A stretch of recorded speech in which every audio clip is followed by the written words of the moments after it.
you should be able to cut people off when they start trying to explain what they do. If they're like, "Hey, I'm going to tell you what we do," it's like, "Don't even, no, I already know what you do. Here's what you do. Boom, boom, boom." The amount of relief that someone has when you actually know a little bit of what they do is good. I'm not saying you don't need to be an expert because you don't work there, but like you need to just have an understanding. Initiating becoming a hiring machine sequence in 3, 2, 1.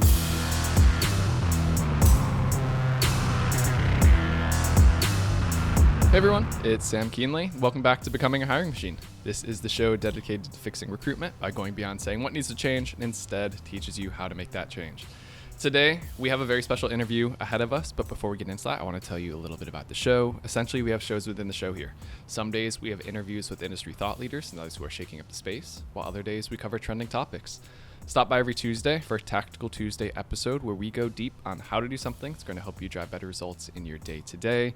And occasionally you get a mic drop episode from our founder, Matt, where he shares something that he's been thinking about within the recruitment space and wants you to know. And as a reminder, the content that we share here on the show, make sure that you subscribe for more.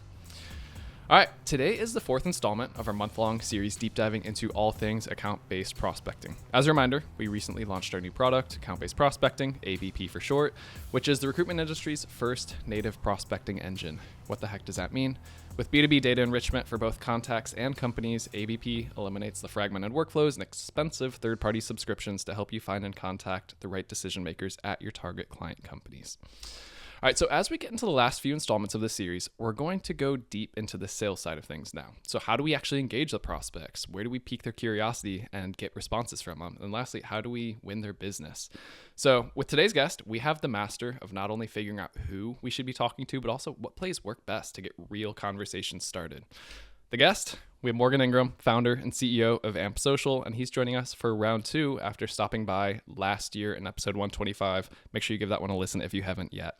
So today we're going to get into how to do social selling well, some AI prompts for prospecting and messaging, and the number one thing we should be doing between booking the meeting and the first call. So without further ado, let's get into it with Morgan. Morgan, welcome back, man. I'm just excited to be brought back a second time. That means I did something right. So You did something right. I'm You're part of an elite crew. I'm glad to be back.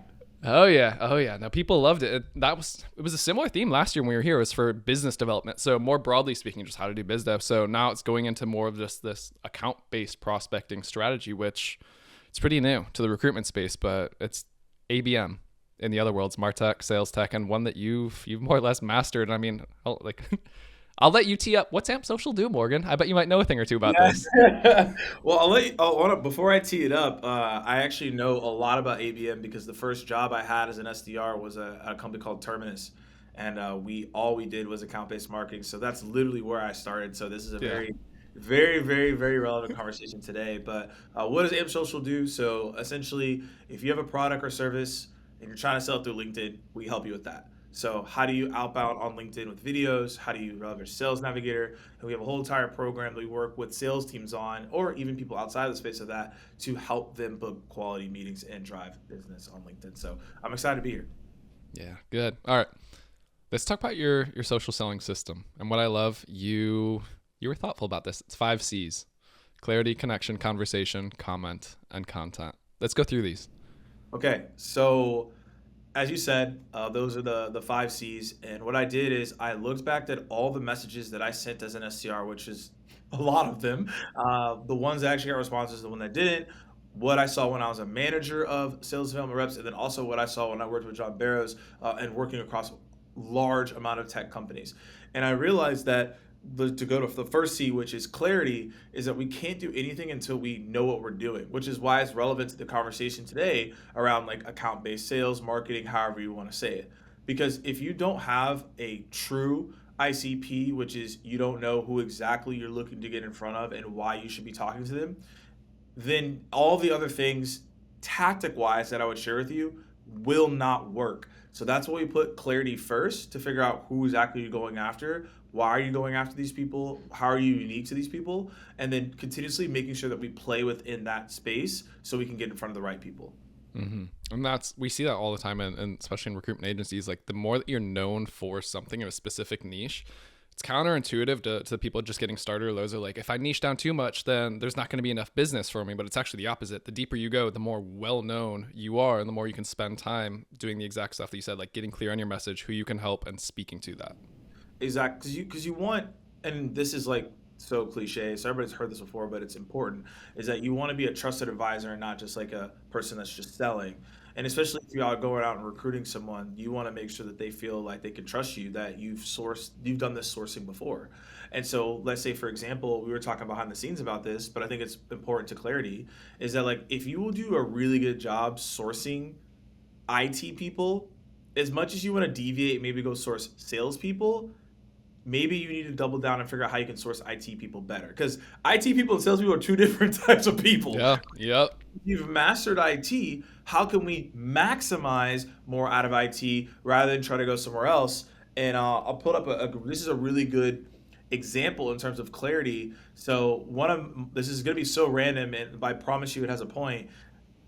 Sam, have you ever ate at Raising Cane's? Are you familiar with this Oh, spot? hell yeah. Yeah. We were having Delicious. I was having a conversation last night. We were talking about what are our top 3 fast food places. Mine is Raising Cane's, and as I'm saying, I'm probably gonna get it today because I'm starving now. I'm probably gonna get it. But my whole point is that they have massive clarity in what they do. All they do, if you break down this menu, like chicken, toast, fries, and coleslaw. What else do they serve? Sauce. The sauce. The sauce. That's it. Yeah, That's no, all that's they it. do. That's literally it. Yeah. They could easily go and make burgers. They could go and do of tater tot. They could go in other directions for sure. But they decided, hey, if you come to Raising Cane's, this is all you're gonna get, and it's been a very profitable business. So what is my point with that? My point is that like you don't need to go source everyone in the world. What are you trying to narrow and focus on, and have clarity and focus on that, and double down in that area? And that's what we mean. What we mean by clarity. Stay in your lane of what you know. This works extremely well for us when we speak to these people. And sure, there's outliers that will come along the way, and that's fine. But that clarity allows you to figure out who we're talking to. So every time you reach out, you know it's going to be on point. Yep. Yep. You're going to laugh at this. Raising Cane's. For the first, I don't know, 5 years I went there, I saw One Love on the wall. I'm like, oh, Bob Marley. Nice. And then I finally realized it's like, no, their One Love is chicken fingers. And that's why the founder said it was like, we only do chicken fingers. So I was like, that's such a weird reference to Bob Marley. But yeah, when it finally clicked, I'm like, No, God, Bob I'm an Marley idiot. started Raising Cane's. No, I didn't think he started, but I was just like, that's weird. Like, I wonder why. Like, that got all tied into everything. But yeah, when that hit me, I was so just like, funny. yeah, thought you'd get a kick out of that. But yeah, dude, Raising Cane's, so good. So good. Make sure you prepare yourself for a nap after that, though, because you're going to smash on it. You will. You will. All right. So that's clarity. Your next C is connection. Okay, so now that we understand exactly who we're going after, we know our true ICP, however you want to do that exercise. Now we want to connect with people. So like, let's just use it in the LinkedIn term. So you have to send someone a connection request, right? So if you're looking to talk to someone, my whole entire thing that we tell clients, and I'll tell you all, is that you have to be able to get that first degree connection, because it's a lot easier to message that person rather than using an email. I'm not saying that's a right or wrong thing to do. I'm just telling you it's the easiest route to go. So before we even send a connection request, we need to make sure our profile is attracting and inviting the right people when we send that connection request. So for example, what I would do is make sure your profile picture looks legit. And then the other thing you want to look at is your headline. Does your headline speak directly to the people that you're looking to recruit or source or whatever it may be? One of the biggest mistakes that I see is people not putting something that is outcome based towards the person that you're looking to talk to. So for example, if you just put like recruiter at whatever company, well, there's a lot of recruiters. What type of recruiting are you doing? If it was like sourcing the top, we'll just think in IT, sourcing the top IT professionals in the world, well, obviously that's going to be really helpful, right? Or if you are obviously an owner or something of that nature, and you're not like a sourcing person, you might have in your headline like sourcing for a top IT talent. But the thing is, you want to set the intention of exactly what you're looking for, not just like, hey, I'm a recruiter, I'm just doing recruiting. We want to be very granular with their profile. And so my last thing with connection is that if you're trying to proactively connect with somebody, you want to look at the different ways to connect with people. My thing is to send a blank connection request. That's always been my thing. We've just seen overall as a higher acceptance rate. I'm not saying it's the silver bullet. I'm just saying it's just higher. Even if you want to send personalized notes, that's fine, but the blank one's going to win. So within that, and when you send your blank connection request to those individuals, look at the times. So send it early in the morning before people get it to work. In the evenings, weekends are good too. That's the way that you're going to increase your acceptance rate. Interesting. And yeah, especially thinking that a lot of these will be cold connect requests. I think that's where it's like, yeah, let your headline do the talking, because so many people, they see the connect request and they're just like, great, here comes a pitch. As soon as they see a Wolf text, they haven't even read it. They're just, unfortunately, we've been trained that that's probably what's going to come with that connection request 99 out of 100 times. Yeah, exactly. So that's why I say go incognito here. Go blank. It's the best way to go. Yep. All right. So now we get into the third C, conversation. So this is where everybody loves to get to, right? Is now we're having dialogue, now we're having conversations, now we're getting in front of people. So there are three ways you can reach out to someone on LinkedIn: a video, a voice note, or a written message. So what is my preference? If you listen to the last episode, I said this a lot, is using videos. I don't see why you wouldn't. And also, if you're like, it takes too much time, I would also encourage you to look at your own inbox and see how many messages you've gotten that's a video. And it's probably next to none. So yes, this does take time, but then again, that extra minute that you're gonna take, or 2 minutes to take, or five, however long it takes you, will allow you to get in front of that person. Now, I will say, yes, when you do start doing video prospecting or reaching out to people with video, it is a harder thing to do than everything else. Yes, it is gonna take effort, and you may feel uncomfortable at first. All those things are fine though. At the end of the day, I would just encourage you to lean in and reach out to these people with the video or a voice note. Now, what I'll do is I'll break down the formula, because people are going to ask, like, how do you actually do that? So there's two ways to look at this. The most important way is something I actually uncovered the past couple months. I actually like redid the way I thought about this. It's called the observation framework. So essentially, before you reach out to someone, you need to make an observation. Because if you don't make an observation, you can't be relevant to the person. Then you're just right. Then you're just what we like to call AI slop. And I don't even want to know how many DMs you have, Sam, of just pure AI slop, and people. You can let me know. It's probably not good. A lot of unreads. Right? It's just like, it's probably not the best, right? So for everyone listening in, before we go into the actual framework, I want to take a step back and I want to talk about what observations do you need to make. So I've just realized at the end of the day, there's really three observations you can make when you reach out to somebody. One is, what are they doing at their company? Two, what is the persona, like what is their job title, and like how can you speak to that job title? And three, what is going on in that person's life? Those are the three main observations you'll make when you reach out. Now, for most of you in here, some like the persona, maybe that doesn't apply as much because you're trying to recruit them. So maybe it's more like the company they're at and the personal, but you get my point. So let's just use an example of the personal. So let's just say they've been posting on LinkedIn about their role or their job or whatever it is, and you think they could be a good fit for your organization, and maybe they're posting about like IT stuff, and you're like, oh, this might person be a good fit for our team. I'm just making this up. So the way the observation framework works is you first make an observation. So they've been posting on LinkedIn. So we want to say something around the post that they're making, right? Then the second part of the observation framework is to state the reason why you made this observation. Now, this is a very critical step, and I'm curious if you've gotten messages that state this or maybe not. I've realized that personalization and relevance, even though will set you apart amongst the noise, it's a lot easier to get the information because of AI, right? So I could easily just say, hey, Sam, I've seen you've been posting on LinkedIn, and I saw that you posted 5 times. Even though I've taken the effort to see that, that doesn't really correlate to anything at all, right?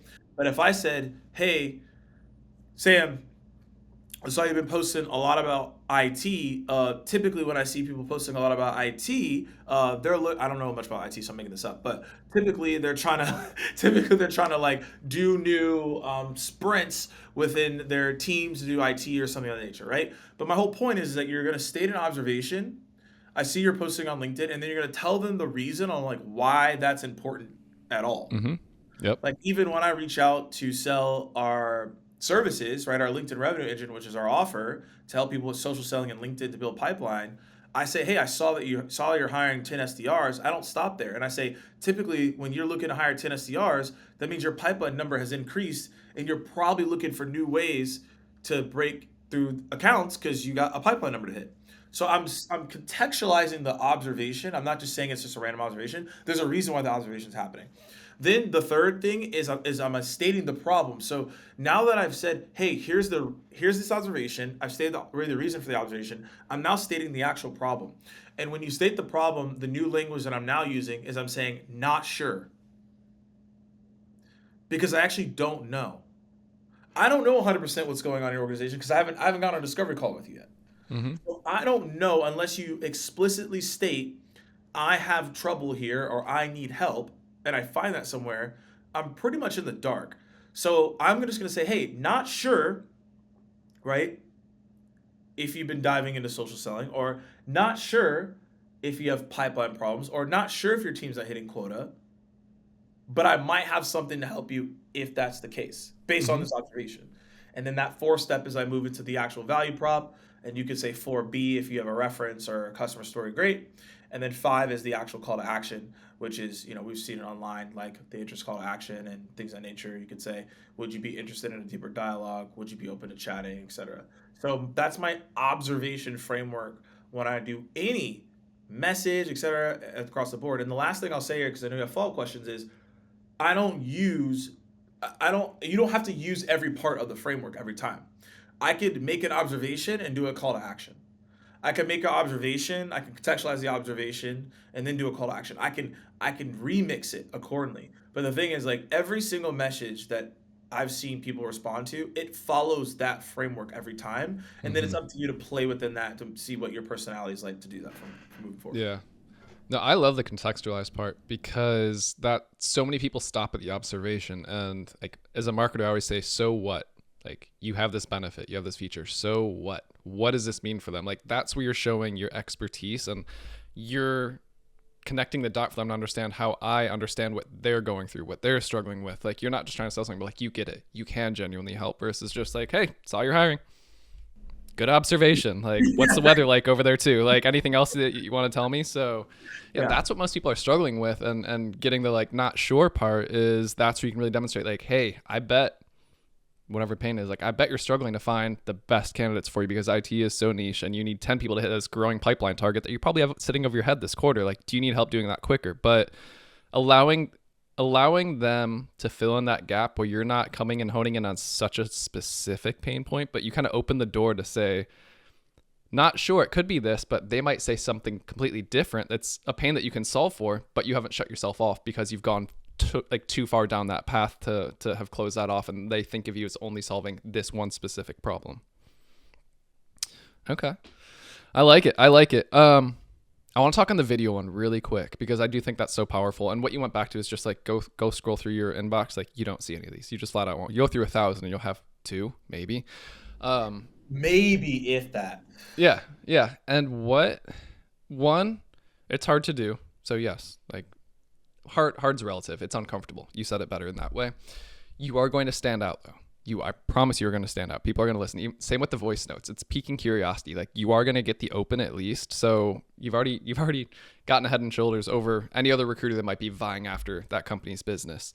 But the other thing is it connects that personal touch to them right off the bat, where it's not just this sterile, poorly written AI slop, ChatGPT garbage, like non-personalized. Hey, saw you went to Michigan. Go Blue. You hiring? It's like not like they get to see you, and honestly, the less polished it is, the better. Because they're just like, oh, he just shot this on his iPhone while he's walking his dog. Like, but he's thinking of me, or he's talking about it. Like that goes so much farther that almost we think it has to be perfect versus like no, be human. It works. It does work, and the thing is that, like, I saw someone post this the other day, and this is what I tell people because it's not truly that daunting. Like, if you do 5 a day, that's also not asking a lot. I know Mm-hmm. everyone can do 5 videos a day. I'm not asking you to do 20, 30, 50 videos a day. That's crazy. I'm just asking for 5. And then within that, why 5? Well, 5 is really easy to do, right? The video should be 30 to 45 seconds. So in total, you're spending it should take you probably 30 to 45 minutes maybe to do it. It may take you maybe 45 minutes because you're going to be uncomfortable. But over time, it's going to take you less. But also another big benefit of this is that it allows for people to see you, and especially if we're talking about recruiting and sourcing people, people want to know who they're working with. So this is actually even more important now because we're talking about people here. So using video is going to connect with somebody on a completely different way and realm than if you were to not do it, especially when you're sourcing people. And the way you want to think about videos is just like, hey, this is just a movie trailer. The whole goal of the movie is obviously to get them in the process to hire them for whatever it may be. But when we're thinking about drawing people in, it's the movie trailer that draws people in. So, one of my favorite movie trailers is Pacific Rim of all time because I had actually no idea what the movie was about. But the movie trailer looked so good that I had to see it. And the cool thing about that movie trailer is it had nothing to do with what I thought it was going to be about at all. I was actually thoroughly shocked and surprised. Like towards the end, I was like, "This is not what I thought this movie was going to be," and I liked it. So that's my whole thing. Is that like that's what you need. You need to think about your videos as a movie trailer. You're sparking interest. You're getting people excited. Keep it 35 to 40 seconds. Don't overthink these and just feel like, "Hey, I'm just doing a digital handshake to Hmm. somebody and building a relationship." Yeah, and tying this back to ABM, there's only so many perfect fit accounts that you truly are going after. Like, why wouldn't you spend the time to Oh, for do sure. that versus like if you treat, just making this number up, say you only have 100 accounts, like you are a recruiting organization, you focus specifically on Portland, Oregon, like IT. There's only so many companies there. You you have a few shots to really make an impact. Like, why wouldn't you do this when you know no one else is, and this is the difference between like gaining that potential business or not. So, um, C number 4, comment. Comment. Okay, so I have this post. I have this post in the queue, and I know when I post it, people are gonna be upset. So I'm gonna say it out loud here though because this is important for everybody to know because I don't want to lead you all astray. The one of the Probably the biggest gripe I have with people's advice right now around comments is that they tell you to go comment 100 comments a day to get visible and things of that nature. I actually think that's the most unauthentic advice to give people because Sam, I'm gonna be super real with you. I don't find 100 posts on LinkedIn a day to be interesting enough to leave a comment. No, I'm with you. I think it's a very inauthentic thing to tell people to do that. And I think it's also a waste of time. So what am I telling you? You don't have to do that. Congratulations. You don't have to do 100 comments. I recommend people that we work with do 10 to 15. They're like, wait, that doesn't seem, but I was like, it is. Again, a lot of this is like working out. Working out at the beginning, you don't really enjoy it. But then over time, you realize that this is actually a very enjoyable thing. And you learn to crave and to go and to do it because you see the results of it and you know the feeling of it. And it's the same thing here. Leaving comments, doing what I'm telling you, reaching out to people. Once you start getting responses and it works, you're going to keep doing it. But we have to start somewhere to create the compounding effects. So again, if you did 10 to 15 comments a day, let's say if you did 10 comments a day, that's 200 comments for the month, right? 10 times 5, 50, 50 times 4, 4 weeks in a month, 200, right? That's a lot of comments. That's a lot of visibility. But then the question becomes, how do we comment and who do we comment on? So let's talk about the who. So there are 3 stages of how you comment.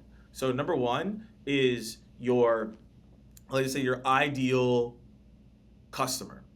So we just talked about ABM, right? So we have ABM commenting. So I don't know, account-based commenting, ABC. I'm just making this up, but like account-based commenting, right? So you're gonna find your target accounts. You can run it through sales and you can do whatever you want. Find the people who are posting, and every day, right, you're gonna find these people and you're gonna comment on them and to create visibility, right? So then they at least know who you are and you reach out, they're like, at least I've seen this person. Hmm. I use a tool called Aware to do all this commenting, by the way. I think it's fantastic. And you can check that out, right? So number two is you're going to look at people that are like your peers. So these are people, our peers are like, I'd say like peers are customers. So these are people that like, they're already working with you, right? Partners, peers, they're in your space, you're engaging with them. And then the third one is we'll just use the word as it is, industry thought leaders or people that are seen as like the beacon in your space. So for every space, there is some level of a beacon, or there's a blog, or there's something that people consume. Well, you need to be there commenting and engaging. And last thing I'll say is how to comment. Basically, just do the opposite. So I always think about Charlie Munger. He has a thing called inverse thinking. What Charlie Munger is, he rest in peace. He worked with Warren Buffett for Berkshire Hathaway, which is one of the largest investments you can make in a stock, and also they're worth billions and billions of dollars. Whole point is that he talks about inverse thinking. So he's like, if you want to do something well, think about what the worst possible situation is, and then do the opposite.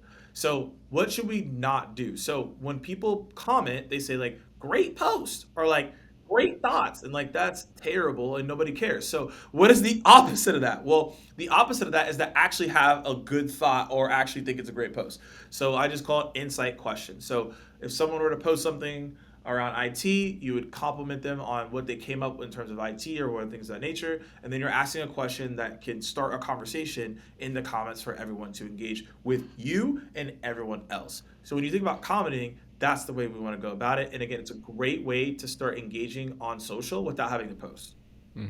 I love that. And also, I really hope that every time you see someone comment, great post, you read it in that voice inside your head. Because Oh, but that's how I read it every time. That's how I read it. I'm just like, yep, okay, you're just a Muppet. Like, what are you doing? Yeah. Yeah. So on that note, I mean, whether it's commenting, whether it's seeing the post, or I experienced this early in my career, you'd be sitting in a meeting and there'd be that one person that just talks a lot. They have to chime in on everything. They have to say their 2 cents, and you just kind of like roll your eyes. Like, honestly, you just start tuning it out.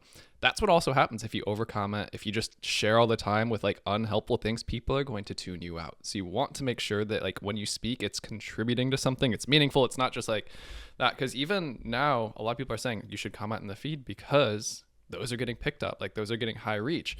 But if you comment 100 times, like only a few of those comments are going to get picked up in the feed for like your followers to see. And if it's just a great post, like that's not doing you any favors. And also the people that create it, they can spot just a garbage comment or like an AI comment, and it's not like how you seed it with a question after. There's nothing that comes on with that. It's just like, thanks. There's no dialogue that comes from that. You're not adding anything to them either. So it's not creating that goodwill that you want it to have if you do effectively like you want to generate business with this person or with their network or whatever it may be. Yeah, I absolutely despise the AI comments.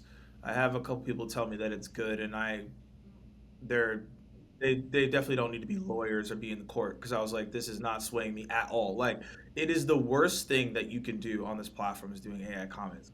I'm willing to debate with anyone on this because you're not taking thought into anything that you're doing, and like it's people can sniff it out very, very quickly. So I just highly encourage you just to take the time to do the comments and Mm-hmm. actually write them out. And again, 10, I'm not asking for a whole lot. Yeah. Yep. Okay. So we've passed comment. We are getting on to C number 5, content.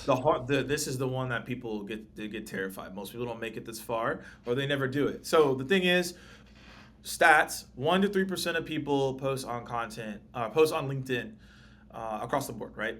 So with that being said, if you just start posting, you're automatically in the 1 to 3%, which is great. But then the question becomes, who are you posting for? Why should you do it? And should you even do it in the first place in general?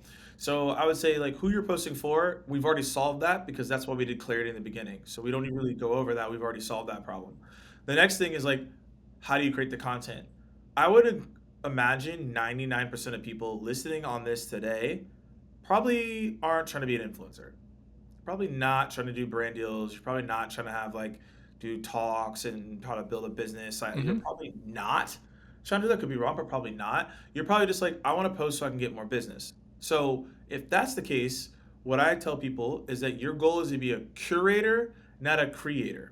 So I'll say that again. Your goal is to be a curator, not a creator. And so the thing is that you want to put out information and content that shows that you can be a trusted source. And I know that, Jen will come on this as well and talk about the cost of inaction. Well, a big part of people not making a decision is because they may not have trusted you, right? In the first place. It's not they're that malicious intent. They probably just didn't trust you. They just don't trust you. Mm-hmm. So the way to elevate that trust is to show that you know about the industry and that you know what you're talking about and that you're in the know. But that doesn't mean that you need to have amazing videos or do like a Mr. Beast video.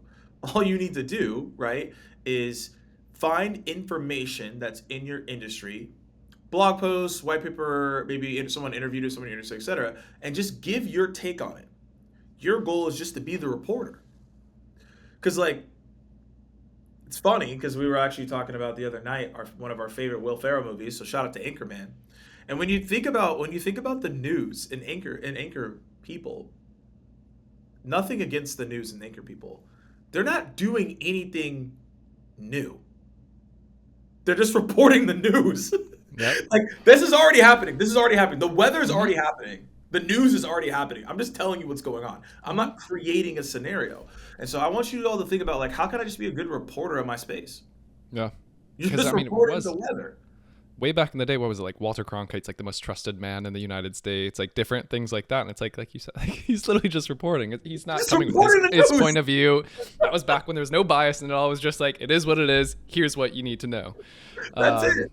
So that's wild. this is the easiest way for anyone on this platform to create content.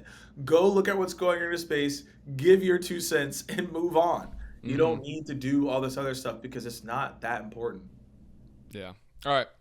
So let's get into like biz dev outreach. So say I'm an agency owner or I do business development on behalf of my recruitment agency. I've identified my 100 accounts that I would love to land where I go in and help them with their recruiting efforts. They can't find the developer they need. They can't find the sales rep that they need. You've got a couple different AI prompts for prospecting and messaging that work well. I mean, in the last episode, we did our fun playbooks, the plays with the, the hilarious names. I saw you just released the Hammer of Thor the other day. But so one of the first ones is you have an AI prompt for LinkedIn messages that get responses, and it's based around the concept of like most LinkedIn messages fail because they're generic, there's no pain addressed, and they're mass produced. So you have a process that you use. I'm going to read what you shared with the post, and then I'll let you decide if you want to read the prompt or if you want me to. But you basically say you record personalized videos to each prospect, what we talked about earlier. You transcribe them into text. You fill a Google Doc with the transcriptions. And then Claude analyzes the transcripts and your email history and a persona mapping to craft winning LinkedIn messages. So do you want to tell me kind of like how you use this prompt and then what you're doing, like what this outcome is that Yeah. stems from it? Yeah. If anybody wants to see the prompt, I'm pretty sure in the show notes we can do that because I don't think you guys want to hear me pull out my scribe. The prompt is very long, so I don't think y'all want to hear that. But the thing is that what is the reason why I'm doing it? The outcome is I want to figure out what voice or tone I said something in, they got a response, and I'm trying to replicate that voice and tone so that I Mm-hmm. can basically do it in other messages like voice notes are written. That's the outcome of what we're looking for. Now, to go to how I set this up. So I have a document where basically all my videos, I send them out on my iPhone. Now, if you use a video tool, they probably have the transcript, but I use my iPhone. It's just way easier to do, and the response rates are higher, so that's the reason why I do that. So that's also a caveat. All my videos are on my iPhone. If you have an Android, I don't know because I don't use an Android, so I can't help you if it works or not for Androids. But I do know for iPhones it works. So if your iPhone using, congratulations. Yeah, I just use an iPhone to use the videos, and then I upload it. And then how I make sure to get the transcript is I have an app called Caption, and then basically does the transcript of the video, so then I just copy and paste them in a document, right? So there's like 50, I don't know, 50 to like 100 videos in there, transcript videos, and then basically I run it through AI to figure out what works and what doesn't, and then that's what I coach and train people on, right? Okay. So what am I saying? So the whole point is once I now understand what is working and what's getting responses, I'm just replicating and amplifying that to get more responses and more meetings. So I'm figuring out what the psychological reasons are, what's the tone, what's the strength of the actual message, why are people investing into this, why do they even care? So I'm running the AI through results I already have so that I'm more clear on why this works so then I can continuously do this over and over again. Mm-hmm. And my whole entire thing is that I do not like when people ask me the question, how do I automate? And some of you, when I walked through the video, you immediately thought about how do I scale and automate it? And I want to challenge you and say that's the wrong question because how can we automate and scale something when we don't even know it works? because then you're just gonna be automating garbage or nothing because you have nothing. So the first step we want to take is let's manually do these things. I know that sounds so difficult, but let's manually do these things first, and then we can automate and scale it because we know what works. But we can't do that until we do this. But this prompt is to help you based on the 5 C's that we just walked you through. It then helps you take that to the next level, and that's the purpose there. Yeah. And what I like is you even shared like an example before and after. So the before was, this is what most usually comes out for most people. Hi, name. I noticed you worked at company. I'd love to connect and share how our solution helps companies like yours improve, insert benefit. Then your after through this is, John, watched your panel on the state of outbound. Your point about being more human stood out to me, and that is how we were able to help increase LinkedIn messages for one of our clients. Any interest in how we did it? World of a difference between the two of those. So you walk through a 3-day implementation period. Day 1 setup, day 2 generation, day 3 execution. Like it's 3 days of work. Like day 1 you say like record 5 videos to different prospects. Like you're not asking for like this go set aside your life. We're going to do this whole new overhaul, but 3 days if you want to see significant impact in your biz dev, like why wouldn't we put in the time for it? Put in the time for it. I just had actually someone, shout out to, his name is Josh. He's a seller at a tech company, and he took this information I'm sharing with you right now, and he's scheduling right now. 90% of his meetings are from LinkedIn, and he was able to hit President's Club based on a component of what I'm telling you. Mm-hmm. But the only reason it worked is because he was willing to be like, I want to do something different and I want to try and attempt. Right? I'm not saying it's going to be the same for everybody, what I just told you, but at least he was willing to attempt and he was willing to try. And that's the whole entire thing that I'm just telling you all here, is that you have to be willing to like dip in a little bit deeper than normal because it's different out here, right? And it's hard. So you have to be willing to take those steps. Yep. So final topic I want to get into with you is, you've done the hard work, you've sent the messages, you've booked the first meeting. Now you're getting ready for the first call. So you have a 5-step process that you go through for like, how do we bridge this gap from LinkedIn conversations to close deals, the research, what's going on in between. Go through this with me, because I think there's a lot in here that people are skipping, not thinking about, but you'll be the first to say like, this is what's going to set you up for success. Okay, cool. So we're talking about basically you set the meeting, the 5-step for like, basically we have the meeting and how to close the deal. Yeah. And what I can do, not many people are watching, but I'll share my screen. If anyone wants to follow us along. Sure, I know what you're referring to, so I'll just make sure I'm on the same page as you. Yep. So for meeting booked. Okay, that's what I thought. Okay. To cool. First call. Yep. Wanted to make sure that we're on the same page, and I didn't say, here's the other 5 steps. So the thing is that like, this is actually super surprising to me, especially now. It's just so much easier to get information, is not doing any research at all and still asking people, what does your business do? You should, it's going to sound rude, but like get to my point. I'm going to get to my point on it. You should be able to cut people off when they start trying to explain what they do.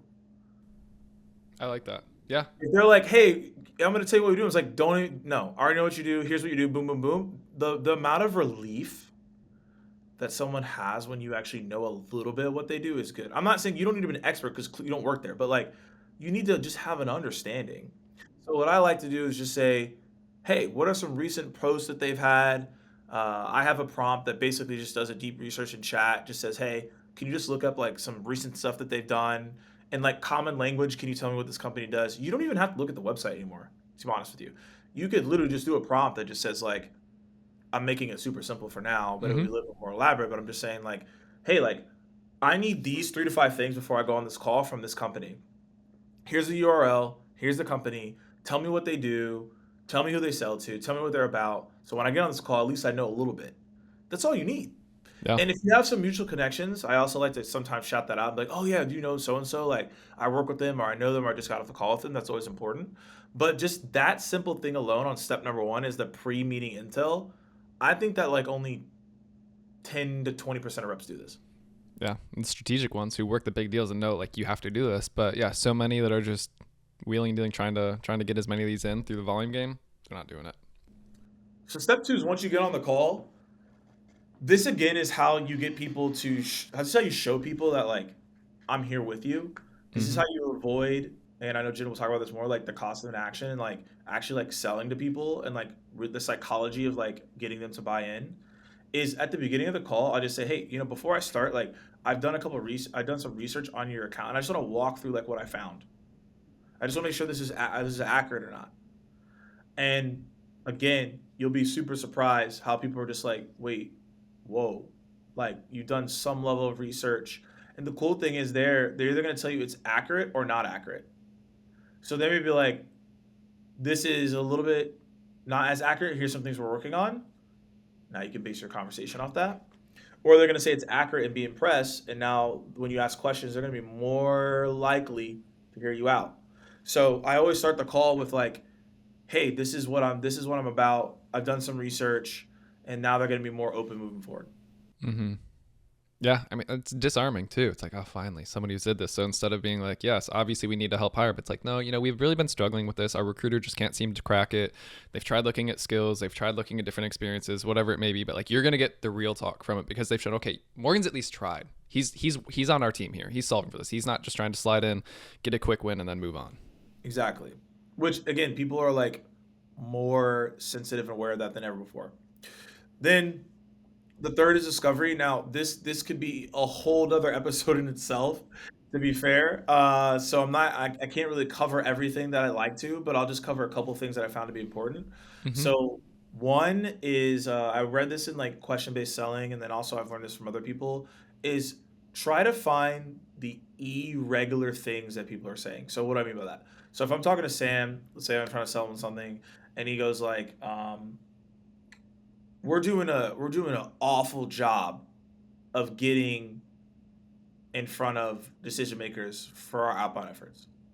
Now, most people will hear that and then they immediately just go to, okay, cool, let me show you the demo on how we solve that. Instead of understanding what does that actually even mean. So, or he could think it's terrible and maybe it's not even terrible. Maybe it's actually good, right? So it actually isn't even a problem. So what I've learned in discovery is that's the level one question is to identify a word that was an outlier and then drill down. So if he said terrible, I say, oh, hold on, before we move forward, like what makes this terrible? Mm-hmm. Then he explains, let's say he's like, it's terrible because like, you know, we're only getting 10% of people to convert for VPs and like we need 30. And then I would say like, okay, so why is it important for you to get the 30%? Like, what does that mean, right? Then we understand the 30%. Oh, well, if I don't get, the 30%, our revenue number, blah, blah, blah, right? Then it's like, the third thing is like, okay, so if you don't get this revenue number, like what's going to happen? And then like how important is actually getting to this access? I'm just giving like a random Mm-hmm. example, but like that's how you want to think about it. And it's just basically the level three questioning, or if you've done any sales training, you've heard it before. It's basically just like digging deeper into discovery and just asking layering questions. Is basically what it is. But I've learned in discovery that I want to find irregular things that people say, and then I dig into that to figure out like what's going on. My job as a Mm-hmm. detective is that everyone on calls gives you the clues. I'm not saying I'm perfect. I had a call this week and I like literally knew I missed two key elements and I was like so mad at myself. But the thing is, that's also part of the game. Like I realized like, okay, cool, I'll get better next time. But everybody gives you clues. It's just up to you. Are you going to uncover that clue and ask questions? So in discovery, it's just how am I making sure that I hear what's going on, I understand what's happening, and then I go from there. Yep. And I think that gets you into step 4 pretty well. It's like the teaching moment that comes afterward. Exactly. So I'm always looking at ways to provide value and insight beyond just, hey, here's my offer. When someone says something, I'm like, hey, well, have you considered like doing this? Or like, hey, maybe you need to start doing this. It just shows right there and then that like I've actually done this work with clients before. And again, that is going to alleviate them to just sticking with status quo. Because they're going to be like, wow, okay, this person actually knows what's going on. They're speaking and they're making sense.